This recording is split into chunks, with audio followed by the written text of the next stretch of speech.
Isfahan sits at the center of the Iranian plateau, the way a capital sits at the center of a map, not because geography demanded it, but because everything else was built around it. For 1,000 years, it was the seat of empire. For the last 4 decades, it has been something else, the beating heart of Iran's ballistic missile program. The factories that produce the guidance systems, the assembly lines that mate warheads to airframes, the test stands that verify propulsion before the finished weapons are moved to operational units.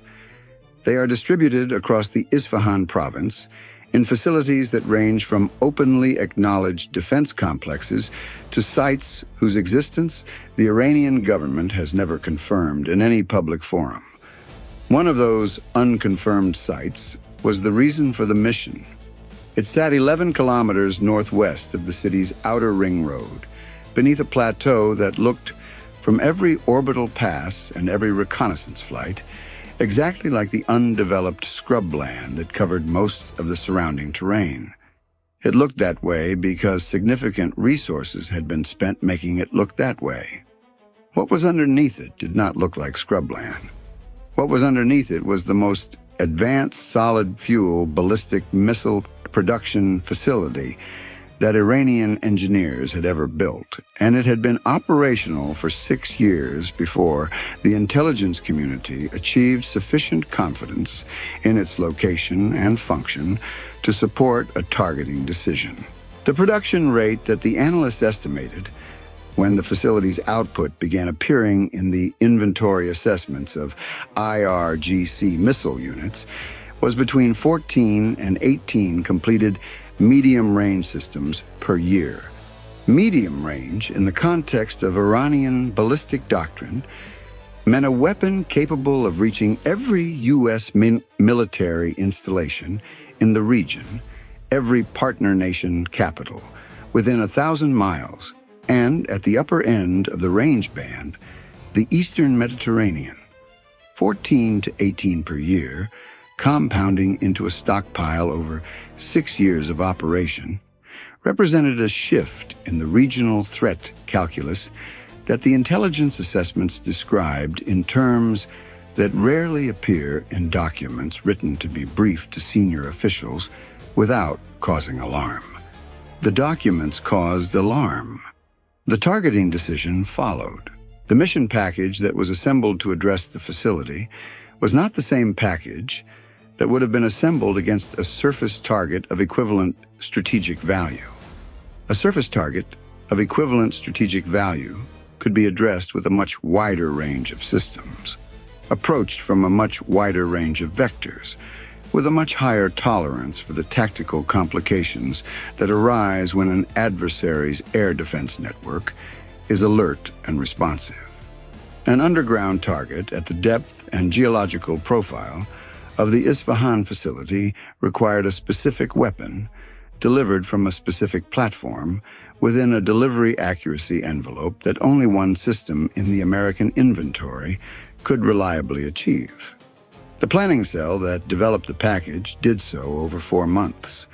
When they were finished, the package called for a single B-2 Spirit, 1 GBU-57 massive ordnance penetrator in the forward bay, and a support architecture of electronic warfare and intelligence assets that outnumbered the strike element by a ratio that would have seemed absurd to any planner who had not studied what Iranian air defenses had become over the preceding decade. The B-2 that drew the mission had been at the forward operating location for 9 days before the execution order arrived. 9 days of maintenance cycles, systems checks, and the particular quality of waiting that experienced aircrew described not as boredom, but as a specific cognitive state, a sustained readiness that requires active effort to maintain and that degrades if the effort is not made. The pilot made the effort. He flew 2 training sorties in the available airspace, maintaining currency in the platform and in the mental rhythms of extended duration flight. He reviewed the target package each morning. He did not review it obsessively. He reviewed it with the systematic attention of someone who needed to know it without needing to think about it during execution. And he stopped reviewing it when he assessed that threshold had been reached. On the 8th day, he assessed that it had been reached. On the 9th day, the execution order arrived. The aircraft lifted off at 11:14 p.m. The runway lights disappeared behind it in less than 4 seconds. The gear came up. The aircraft climbed into a sky that offered a half moon and enough high cloud to scatter the moonlight into something that was neither dark nor bright, a quality of illumination that the pilot noted and filed as operationally irrelevant. The B-2 does not depend on darkness the way older stealth concepts did. And the ambient light conditions above 20,000 feet have no bearing on the radar signature that determines whether the aircraft is seen.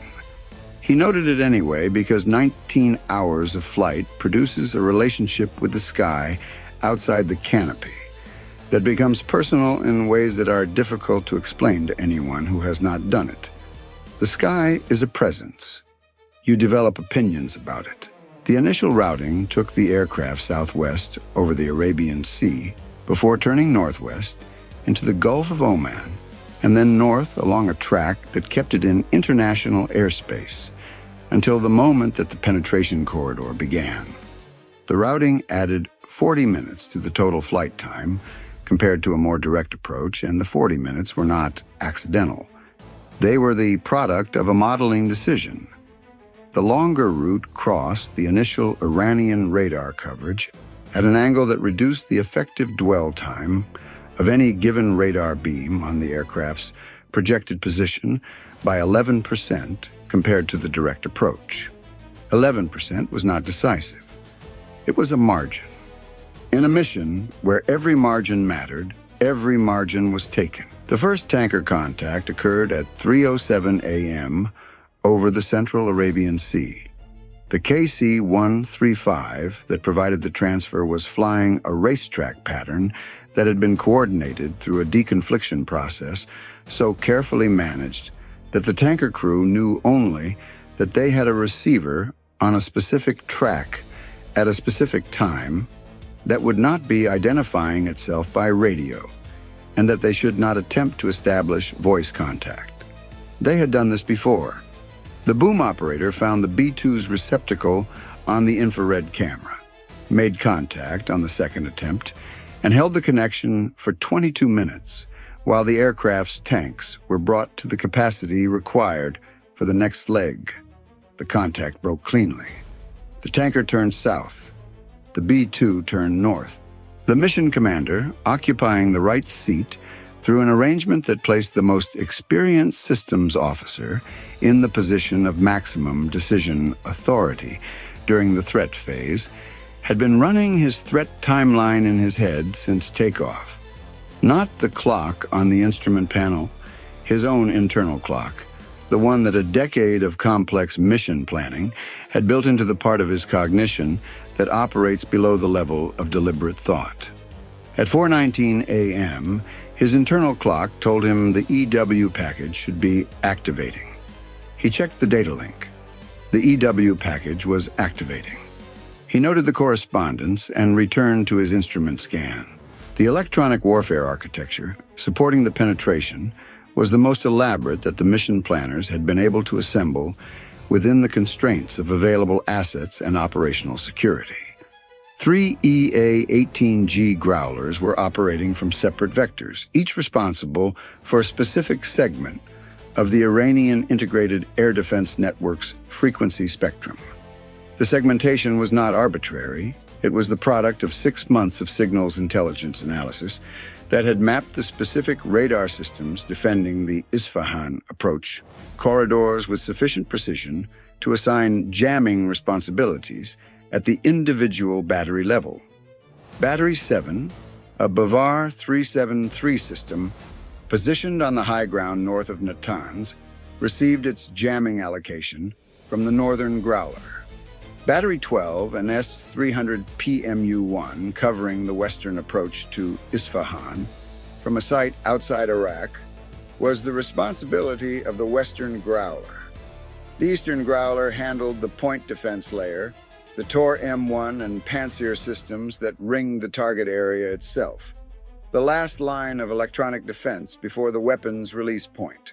The architecture worked as designed for 11 minutes and 40 seconds. At 4:31 a.m., it encountered the complication that no amount of pre-mission modeling had fully characterized. The Isfahan air defense sector had, in the preceding 72 hours, quietly repositioned a mobile radar element, a Matla-ul-Fajr, 3 long-range surveillance system on a wheeled transporter, from its mapped location outside Shareza to a new position on a ridgeline east of Najafabad. The repositioning had not been detected by the signals intelligence collection architecture that fed the mission package, because the system had maintained emission control during the move and had not activated its radar until it was in its new position. It activated at 4:31 a.m. as part of a routine sector sweep that its operators were conducting with no awareness of what was flying toward them. The B-2's passive warning receiver detected the Matla-ul-Fajr emission immediately. The threat assessment that the defensive management system generated classified the signal as a long-range surveillance radar operating in search mode, not in track mode, not in fire control mode, but in the mode that precedes both. The system was looking. It had not yet found anything. The distinction mattered enormously, and it would not remain true for very long. The pilot had 4 seconds to make a decision that the mission planning had not anticipated, and that the tactical manual did not address in the specific combination of parameters he was now facing. He could turn. Turning would degrade the weapon's release geometry and cost him the current release window, the window that the 3 Growlers were holding open at the cost of everything their systems could produce. A missed window meant a missed mission. He could hold course. Holding course meant continuing to close on a radar that was actively sweeping and that would, within a calculable number of sweeps, produce a return from his airframe that fell above the detection threshold. The B-2's signature against a Matla-ul-Fajr at the current closure geometry was at the edge of the system's detection capability. Not invisible, but marginal. Marginal meant possible. Possible meant the next 14 minutes of the mission existed in a probability space that he could not resolve from the cockpit. He held course and keyed the data link to the EW coordination frequency with a single pre-briefed code group that told the Eastern Growler to redirect a portion of its jamming allocation toward the Matla-ul-Fajr's operating frequency. The redirection was not in the pre-mission plan. The Eastern Growler's EW officer received the code group, understood what was being requested, and made his own decision in approximately the same 4 seconds that the pilot had used. Redirecting power to cover the new threat would degrade the jamming coverage on 2 of the Tor M1 batteries in the point defense layer. Degraded coverage meant those batteries would have partial situational awareness during the weapons release phase. Partial was not 0. The EW officer weighed it and made the call. He redirected 40% of his Eastern pod's output to the Matla-ul-Fajr frequency band. The Matla-ul-Fajr operator's scope washed out on the next sweep. He stared at the interference pattern for 2 full rotation cycles, 8 seconds, before reporting to his sector controller that he was experiencing jamming on his primary frequency. He switched to his secondary. The Eastern Growler was 4 seconds behind him. Those 4 seconds produced 2 clean sweeps on the secondary frequency. The first sweep returned nothing above threshold. The second sweep returned a contact at the edge of the detection envelope. Range ambiguous. Velocity consistent with a fast-moving aircraft. Bearing that put it on a track toward Isfahan. The operator marked it. He called his controller. The controller called the sector air defense commander. The Sector Air Defense Commander had 41 years in Iranian air defense. He had watched American aircraft operate in the region for all of them, and he had developed a quality of professional intuition that is indistinguishable from expertise and is built from exactly the same material. He looked at the contact report. He looked at the jamming report. He looked at the time, 4:34 a.m., which was not a time when commercial traffic flew the reported bearing. He issued an immediate alert to the Tor M1 battery at Site 11, the closest point defense system to the reported contact's projected track, and authorized it to activate its fire control radar and attempt to acquire. Site 11's fire control radar came up at 4:35 a.m. The Eastern Growler detected the activation. The EW officer had no remaining power allocation to address it. He had used his redirect to manage the Matla-ul Fajr, and his remaining output was maintaining coverage on the second Tor M1 battery. He sent the data link alert. In the B-2's cockpit, the fire control radar warning appeared on the threat display. Active fire control. Tracking mode. The geometry between Site 11 and the B-2's current position put the aircraft inside the Tor M1's engagement envelope in 40 seconds. The mission commander's hand moved to the data link panel. He transmitted a second pre-briefed code group, the one that activated the mission's contingency asset. 60 miles to the south, an FA-18E Super Hornet that had been holding at low altitude over the desert, its systems active and its pilot waiting for exactly this transmission, released a single AGM-88E advanced anti-radiation missile. The AARGM tracked the Site 11 fire control radar's emission to its source. Fire control radar operator saw the incoming missile on his own radar return and had enough time to shut down his system. He shut it down. The AARGM, designed to continue tracking a target through a shutdown using a stored GPS solution, continued. Site 11's radar equipment was rendered inoperable at 4:36 a.m. The operator was uninjured. He was also no longer a factor in the engagement. The Sector Air Defense Commander, monitoring the situation from his command post, registered Site 11's shutdown and the simultaneous loss of its radar return, and understood immediately that an anti-radiation missile had been employed. Anti-radiation missile employment meant an aircraft close enough to be engaged. He ordered the remaining Tor M1 battery to activate and take any available contact under fire.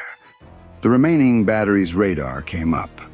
The Eastern Growler, which had been reallocating power since the Site 11 shutdown freed capacity, hit the second battery's frequency band with full output in the same second the radar activated.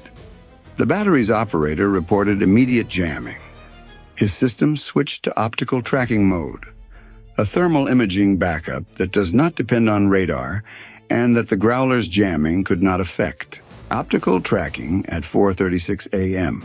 against a B-2 at altitude in the specific atmospheric conditions present over the Isfahan plateau that morning produced a thermal contact that was ambiguous in range and marginal in angular resolution. The Tor M1 battery launched 2 missiles on the optical solution at 4:37 a.m. The missiles climbed on a trajectory computed from a firing solution that was, by the battery commander's own assessment, as he released them, insufficient. He launched anyway. The geometry was wrong, and he knew the geometry was wrong, and he launched anyway, because the alternative was to have done nothing. The 2 missiles reached maximum altitude and began their terminal dive at a point that was 4 miles from the B-2's actual position. The proximity fuses on both weapons detonated against empty atmosphere. The concussion was not felt by anyone. The B-2 was already at the initial point. The weapons bay doors opened at 4:38 a.m. The GBU-57 released from the forward station. The bay doors closed.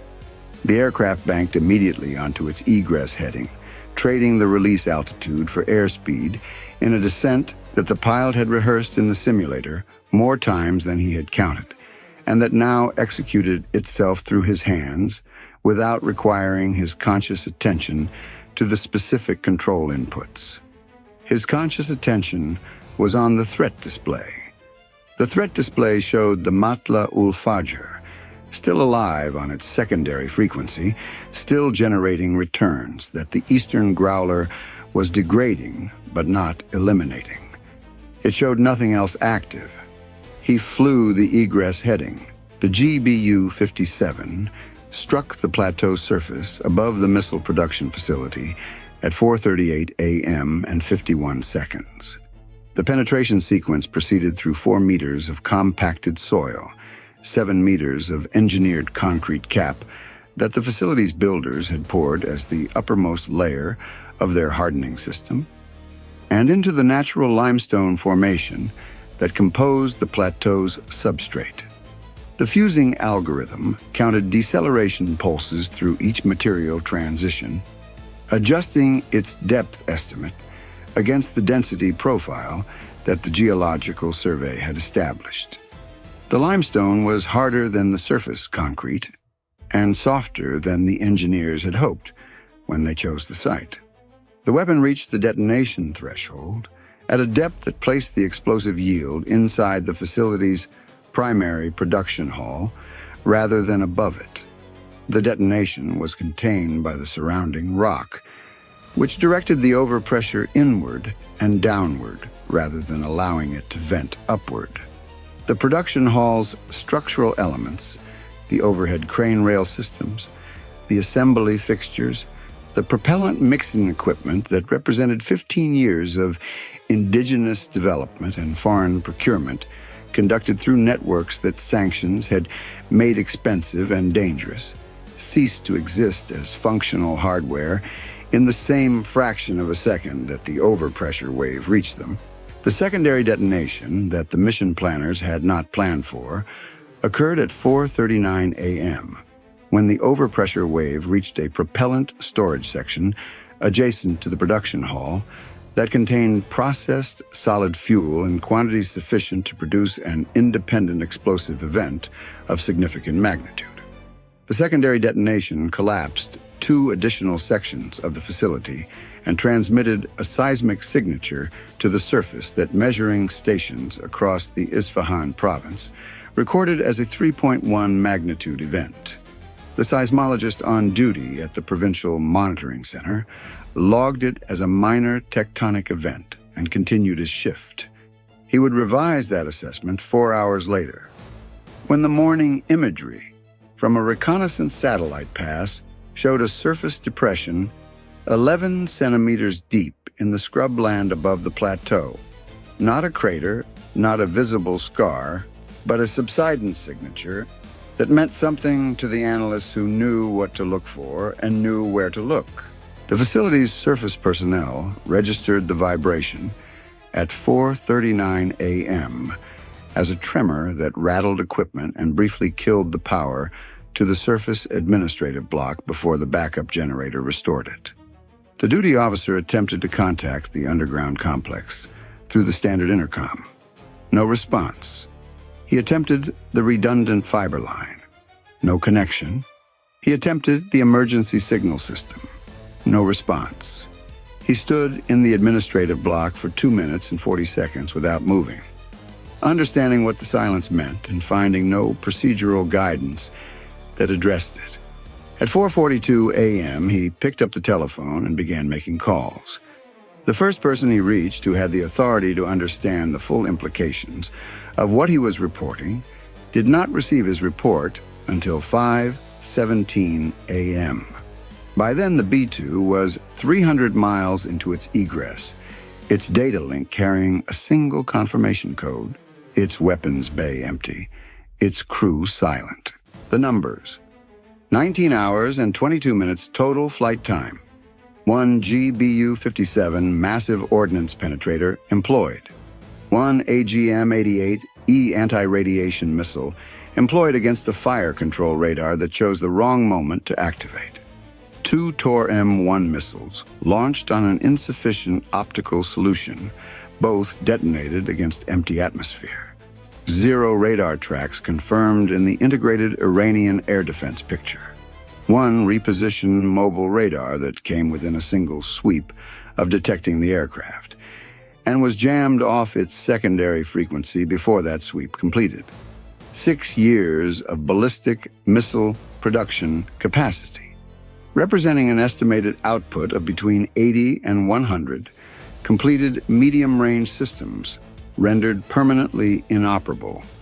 The surface above the facility remained undisturbed except for 11 centimeters of subsidence in the scrubland, invisible to anything that was not specifically looking for it. There is a particular quality to the silence that precedes a capability being removed from a threat calculus. It sounds identical to all the other silences. The difference is that this one does not end, because what was generating the noise on the other side of it no longer exists. The missiles that were never built because the production hall that would have built them ceased to exist at 4:38 a.m. on a morning that began like every other morning in the Isfahan plateau, will not appear in any inventory. They will not be fired. They will not reach any target.